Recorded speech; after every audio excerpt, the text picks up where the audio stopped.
Welcome to the Fox 54 Weekend Review. I'm Kenesha Dees. It's the only place in North Alabama to get this week's local headlines condensed into one program. Here's a taste of what's ahead. Our top story this week, Huntsville is now in 4 counties. The City Council this week approved an annexation into Marshall County, expanding the Rocket City's footprint in North Alabama. Let's take a look at what happened. The city of Huntsville just got bigger. The City Council voted tonight to annex more than 1,000 acres of land, expanding to Marshall County for the first time. This is the area. It covers more than 1,000 acres, partially in Morgan and Marshall counties. WizKids LLC and Hollings Materials LLC, who own concrete company Smyrna Ready Mix, petitioned for the annexation. Fox 54's Gabe Glassman explains how SRM's impact has already been felt by one local business. 19B is an ordinance annexing 1,013.96 acres of land. Huntsville is now expanded into 4 counties, the annexation spanning more than 1,000 acres, including a new footprint in Marshall County. The city says the change would expand Huntsville's industrial base and allow the city to regulate the quarry where SRM operates. However, SRM's effects have already been felt by locals in the area, including one local business. I'm not very happy. The results of their annexation so far has hurt my business. Compared to last year, before the road was destroyed, my business is down about 50%. Lane Culver says SRM's concrete trucks have made a noticeable impact on the area's roads in the last few years. I used to have a nicely paved road, and my customers didn't mind coming out here, even though it's out in the country. But now, since the trucks have run through here, the road's been completely destroyed. Gravel has been smeared on top of pavement, so we've taken a step back almost 40 years from when this road was gravel before. Most of my clientele have fairly high-end cars, and they all take pride in their automobiles, and they want to keep them clean. They don't want rock chips in the paint. Culver hopes there's work being done to help fix the damages. Help take care of my roads, stop the traffic from coming through here, fix what you have taken away from me. District 3 City Council member Jenny Robinson tells Fox 54 part of this agreement means that SRM will be donating materials to help fix the roads their trucks drive on daily. When Robinson asked why SRM wants to be part of Huntsville, they want to be in keeping with what the growth patterns of Huntsville, but not be impactful in a way that is detrimental to those that are already within the area. Fox 54 has reached out to SRM for additional comments, but have not heard back yet. In Huntsville, Gabe Glassman, Fox 54 News. It was a unanimous vote from the City Council to annex the land. The area now comes part of Huntsville's District 3. Annexation wasn't the only thing on the council's agenda this week. Another big item, the future of public transportation in the city. Big changes coming to Huntsville's public transportation system. Tonight, the City Council voted yes on several grant proposals that would bring in hybrid buses, electric vans, and a complete overhaul of the city's old transit station. The grant proposals total more than $14 million in federal funding, and the city says the upgrades will help cut emissions, lower fuel and maintenance costs, and prepare infrastructure for future growth. Arkin McCoy breaks down what's in the plan and what it could mean for your commute. Cleaner rides and a cleaner future. The city of Huntsville is not looking just to add eco-friendly buses. They're also looking into giving this old station a new chance at life to help keep those new wheels turning. More growth means more demand, and Huntsville Transit Team says it's time to step up. As the city grows, we want to make sure that we're continuing to provide good transit service to our citizens, and so we want to make sure that we do that in the best way possible. To keep pace, the city is applying for 3 competitive grants through the Federal Transit Administration, each targeting a different area of need. So public transit for the city of Huntsville is applying for 3 competitive grant opportunities, and so with one of them we look to reconfigure our old transfer platform here at the back of our administrative building. That reconfiguration would give the old platform on Church Street a new role, serving as an on-site maintenance and servicing hub to make day-to-day operations more efficient. We'll use our old transfer platform for our end-of-the-day maintenance and servicing, just to expand our capabilities here on site, and also take a little bit of time off the clock for our workers, take some miles off the buses by having to go to different places around the city and be able to do more here on site. The other two grant applications focus on cleaner vehicles. One would fund electric vans for paratransit service. The other would add hybrid buses to the fixed route system. With the other two, we'll look to lower and reduce our emissions through FTA's Low-No program. With one of those grants, we'll apply for electric paratransit vans, and then with the other, we will apply for hybrid fixed route, the larger buses. It's the next step in a years-long effort to modernize and expand Huntsville's transit system. We've opened our new transit center at the corner. We bought new buses to continue reducing our wait times. We've also restored service in South Huntsville with Route 56. And we hope that we'll continue to do great things with these 3 competitive grant applications that we've submitted. City Council will review the applications, and if approved, it will be submitted to the FTA for consideration. In Huntsville, Kim McCoy, Fox 54 News. And we'll reiterate it was approved. The FTA is expected to make their decision later this fall. The Decatur City Council was also on the radar. First, they passed an ordinance tightening restrictions and penalties for bypassing security checkpoints in the city. Then one city councilman questioned if another was honest on his mayoral candidate paperwork. Tonight's city council meeting in Decatur caused tension among citizens and between council members.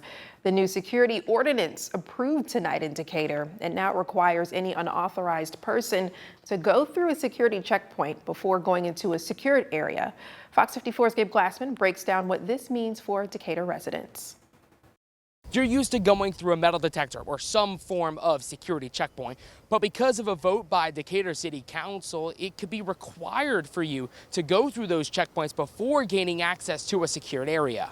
And City Council President Jacob Ladner explains these quote-unquote secured areas aren't limited to city-owned buildings. If someone were to try to avoid, security that's put in place, whether it be at City Hall or anywhere else in the city where a property owner or event organizer has security set up, if someone tries to avoid that or help someone avoid going through that and they're not authorized to do so, it basically makes it a criminal offense. City leaders say it's to prevent any harm done to employees or members of the public. It's not just for city buildings, it's anybody that's going to set up security for an event or anything like that. So I believe it came from the police department and they just needed something to try to help prevent people from doing that. As far as people trying to avoid going through security measures that are put in place at different buildings or events, there's got to be some punitive action that can happen when people do that. City Council member Billy Jackson agreed with the ordinance, but had questions as to having people who may be cleared to skip the checks. Our city employees will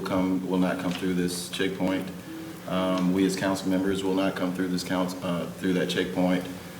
So my concern is not that we have an ordinance in place to make sure that people don't bypass it, because I understand it's a safety feature, but any of us could bring a weapon in. Ladner says the people who own the space in question will be in charge of applying security checks. From Decatur, Gabe Glassman, Fox 54 News.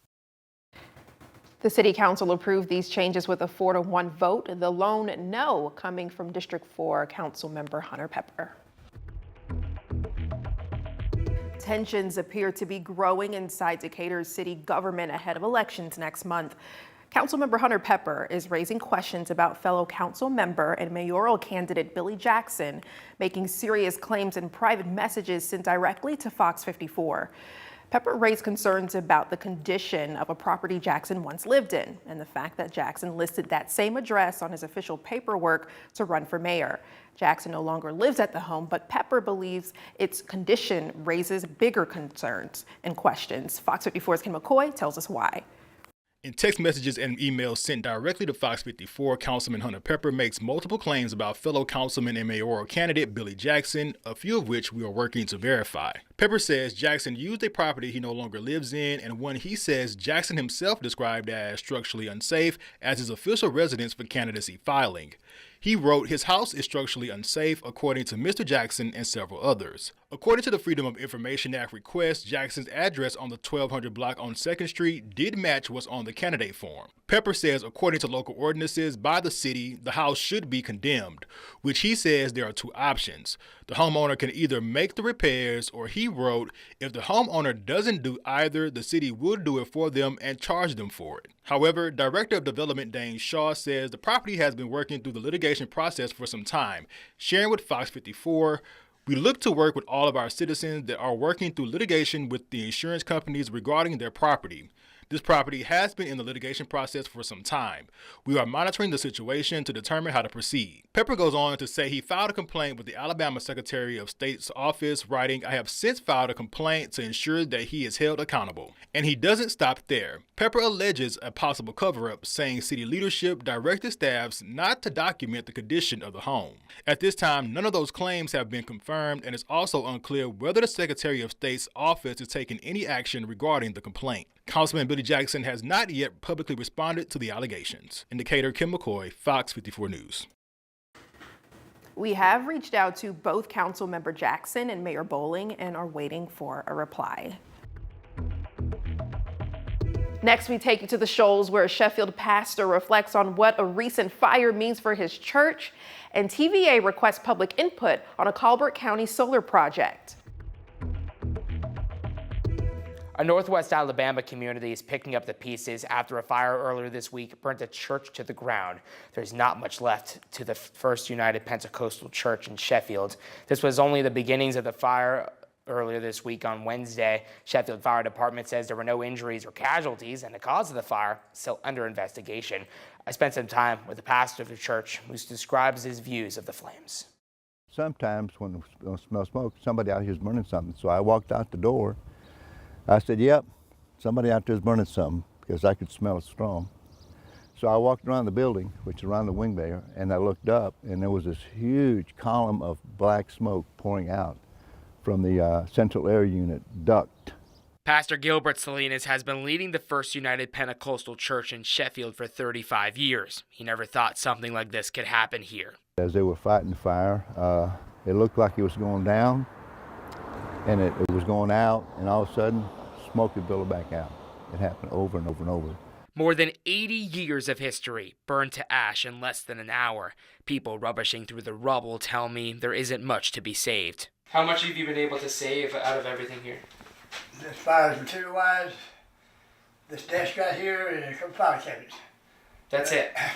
just desk right here and a couple file cabinets. What you guys been able to save? That's it. The only part of the church which wasn't fully destroyed was the pastor's office. I was able to recover, 90% of all that I had. We'd opened all the doors to let smoke out, and the fireman, thinking more wisely than us, shut my door. It's a steel door, and that saved 35 years of work.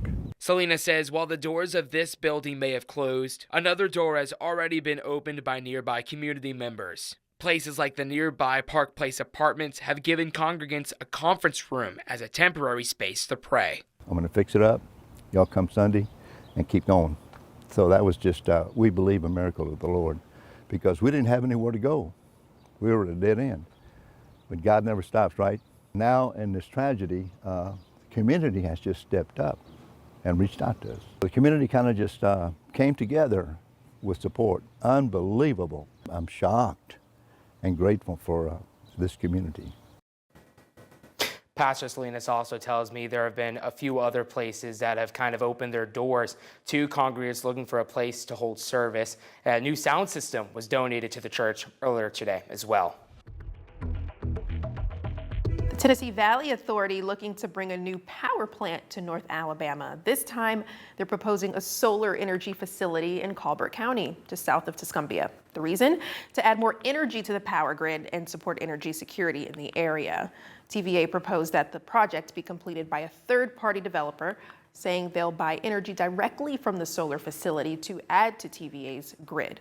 The proposed plant, nearly 1,000 acres on a site over 1,500 acres. Fox 54's Gil Paguayo gives us a listen on what locals are saying about the project. The proposal for a nearly 180 megawatt solar energy plant is currently under environmental review. That means federal agencies are considering the human and environmental impact of the project while TVA seeks public input. TVA spokeswoman Clarissa McLean told us all about this proposal in a statement to FOX54, saying it'll bring new growth to the Shoals. TVA is committed to supporting economic growth in North Alabama, and a diverse fleet of resources is critical to attracting and growing jobs here, she said, adding, working with a third-party developer is advantageous because it provides TVA with a timely, low-cost path to completing the proposed project. She said, after all that is said and done, the proposal can end in one of two ways, moving forward or abandoning the idea completely. But not everyone is in favor of a new power plant here in Colbert County. Tuscumbia Mayor William Foster says he's been hearing conversations from people on both sides of the aisle. On one hand, you've got farmers and residents who want to preserve multi-generational farmland, as well as historical sites like the Belmont Mansion just up the road behind me. On the other hand, you've got businesses that could use the wattage to power new industry, tech, and data centers here in the Shoals. We have a gentleman in Florence. There's a Bitcoin miner that requires so much power. People like that, that if we had more power, there'd be more here.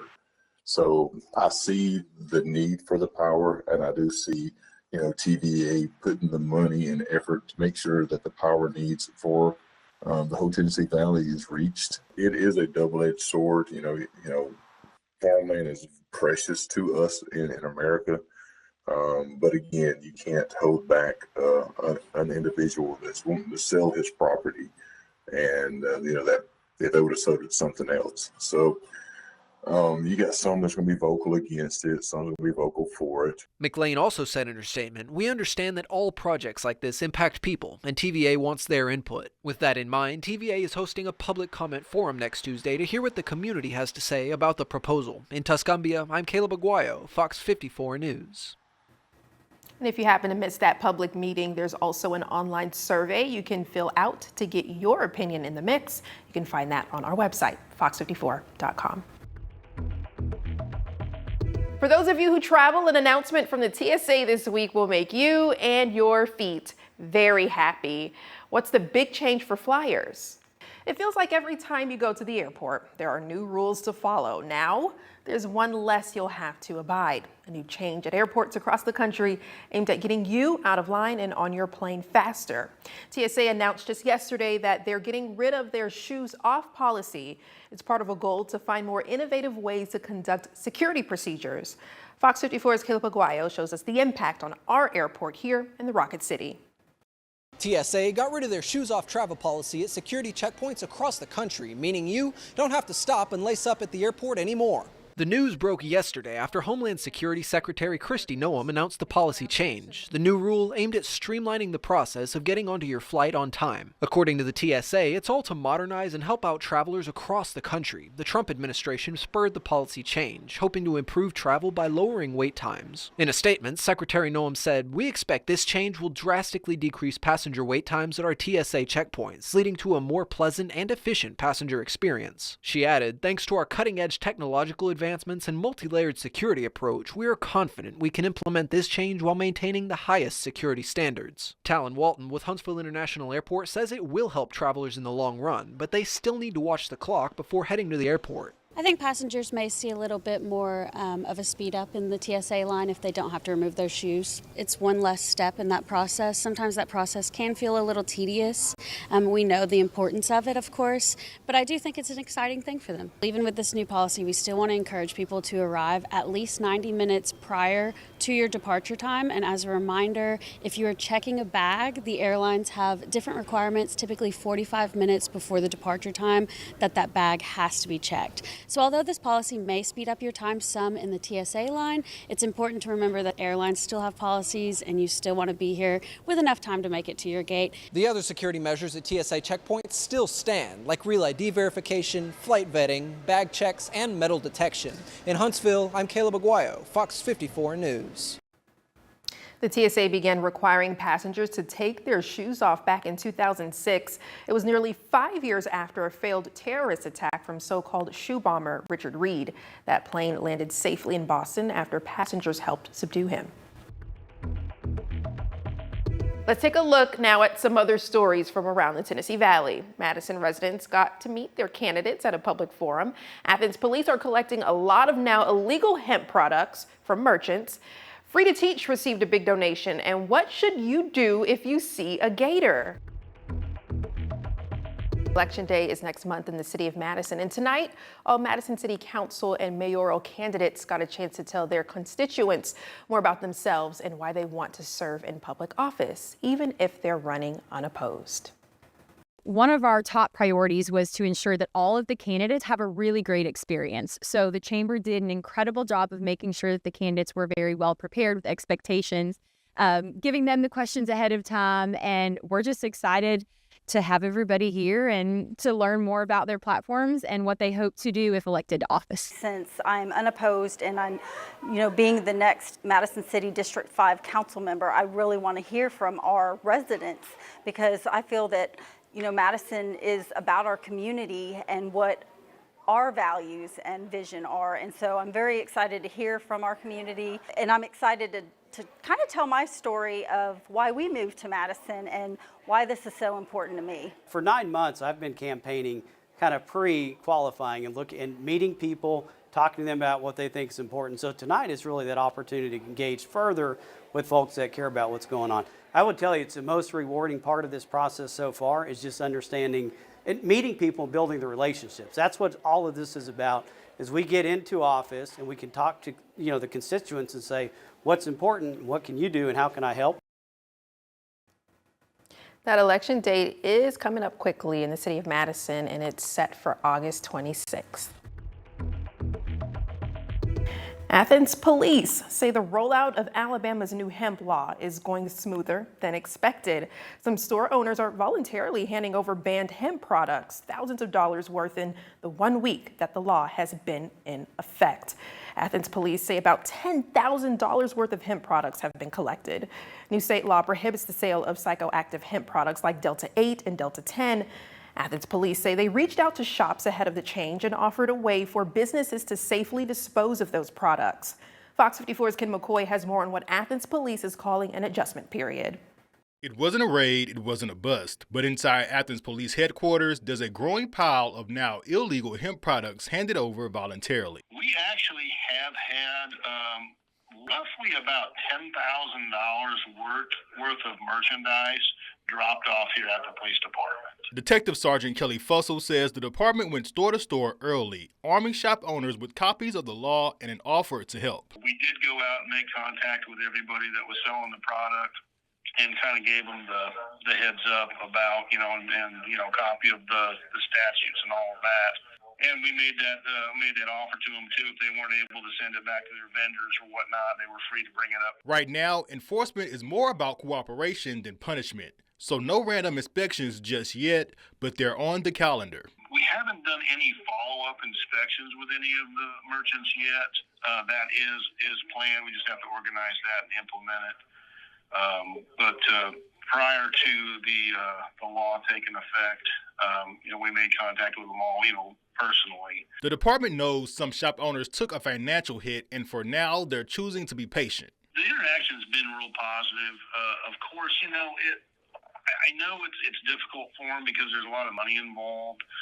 And they buy this stuff from various vendors and whatnot. And of course, some of them were not able to, return it. So they were kind of just stuck with product that was now not legal to sell. The law changed quickly, but police say sellers didn't push back, and that's made all the difference. Anytime there's new legislation that comes down with very little, warning, there's always an adjustment period, and we understand that as well. So I think it's just been real positive so far. Athens police say while they're working with local businesses on the matter, the law is still in effect, and penalties for those who choose to violate the law will be enforced. In Athens, Kim McCoy, Fox 54 News.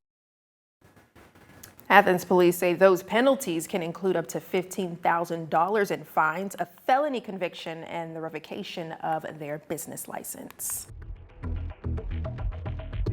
Free to Teach just received its second largest donation to date, $80,000 from Landers McLarty Subaru here in Huntsville. The funds were part of a promotion the company held to help raise money for a local charity. Managers at Landers McLarty saying they did it because of the impact this organization has on local communities. And Free to Teach saying it will help to provide educational resources to hundreds of teachers across the Tennessee Valley.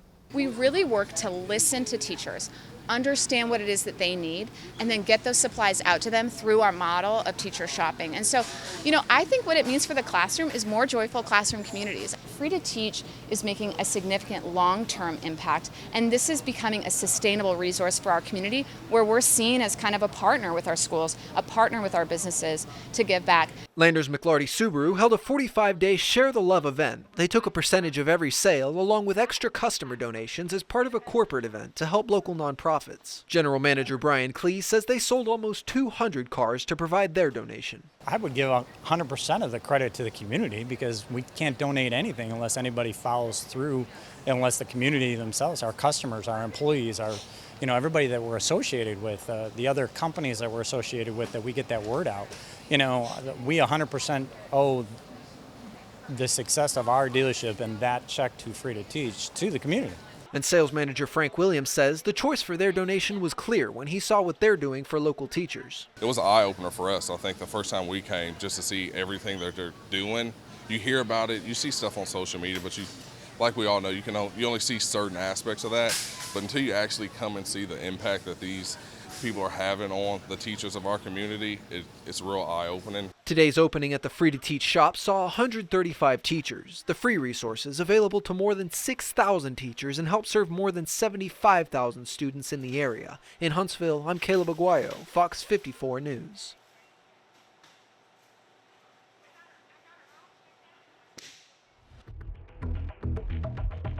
One reptile has a growing presence here in the Tennessee Valley, and officials are asking for people to just leave it alone. Alligators are becoming more and more common here in North Alabama, and you might be tempted to interact with the animal. Officials say similar behavior led to one alligator being removed and euthanized 2 months ago in South Huntsville. Fox 54 spoke with Alabama wildlife officials about one behavior that creates a nuisance gator.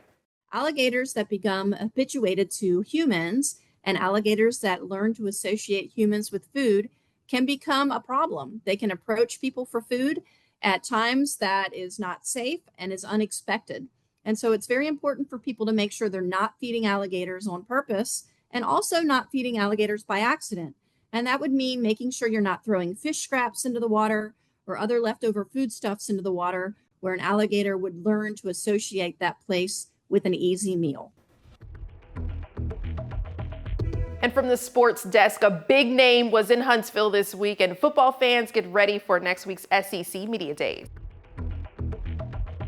In the course of nearly a decade, Fox 54 has had a chance to interview Jerry Rice, Evander Holyfield, Brett Favre, Deion Sanders, Emmitt Smith, and Charles Barkley during the summer. Those Hall of Famers were all in the Rocket City as guests of the Boys and Girls Club of North Alabama, and tonight another Hall of Famer became a part of that star-studded list. Naismith Basketball Hall of Famer Allen Iverson was the keynote speaker for this year's Leaders and Legends Dinner at the VBC. Before becoming a top pick in the 1990s and winning the 2001 NBA MVP award, Iverson attended Boys and Girls Clubs in Virginia.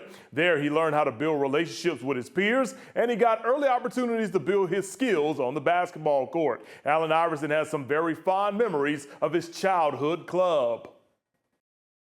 I think the fondest memory I have is having the things accessible to you that you didn't have at home. You know what I mean? All the games, and then it involves so much now, more so, to whereas you have the different things that you might not have access to in school. You know what I mean? It's so much better, and it's not just all fun and games. You know what I mean? The academic part is so useful more than it is than it used to be back in the day. So I'm just loving the evolution of the whole thing and just happy to be a part of it.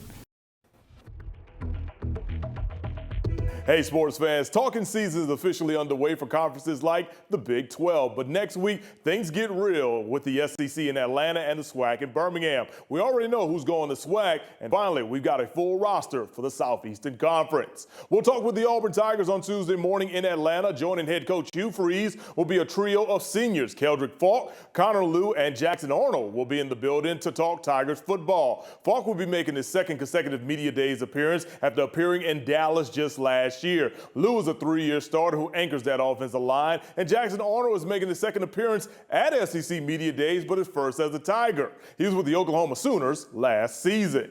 Next Wednesday, we'll talk to the Alabama Crimson Tide. Joining second-year head coach Kalen DeBoer will be three guys who like to play in the trenches. Senior defensive lineman Tim Keenan and linebacker Deontay Lawson will represent the defense, while junior offensive lineman Caden Proctor will talk a little offense with the media. Lawson is returning captain who earned all SEC honors last season. Proctor is a three-year starter and a preseason All-American, while Keenan is the anchor of the Tide's defensive line. Let's wrap up this week with a Pokemon party. Huntsville's PokeFest drew visitors of all ages to celebrate the popular anime that's a cultural phenomenon. Our Gabe Glassman was there to see what it was all about.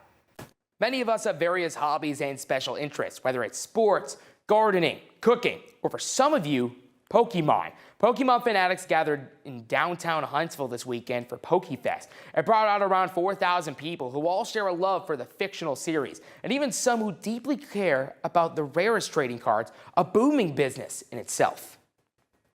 It's actually really cool. I've never been to a Pokemon convention before, and this is my first time. So this is an awesome experience for anyone who loves Pokemon like I do. How long have you been liking Pokemon for, Amelia? Since I was 4 years old. And now you're 7. Uh-huh. What do you love about Pokemon? Pikachu.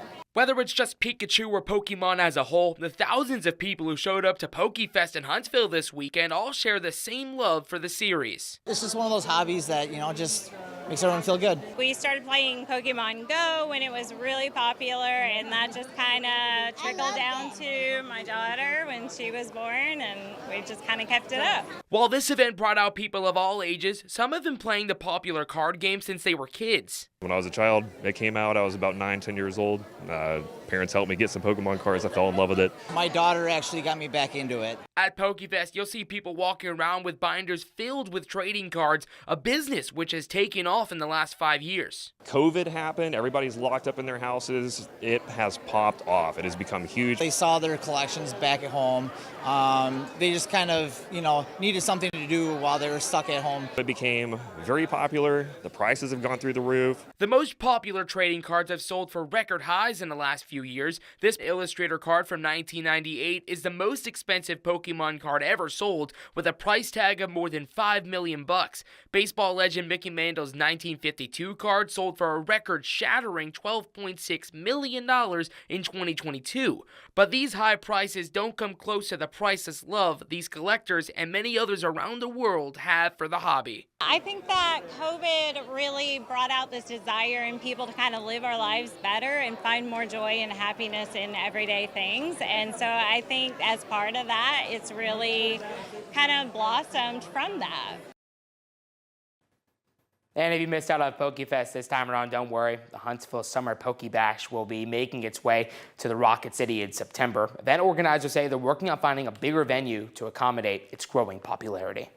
Pokemon is definitely a childhood memory for me. Well, thank you for watching Fox 54's Week in Review. Count on Fox 54 Plus to bring you more great programming with in-depth local specials, locked on sports, true crime, cooking shows, wellness experts, and continuing weather coverage. For everyone at Fox 54 News, I'm Kenesha Dees. Have a fun and safe weekend.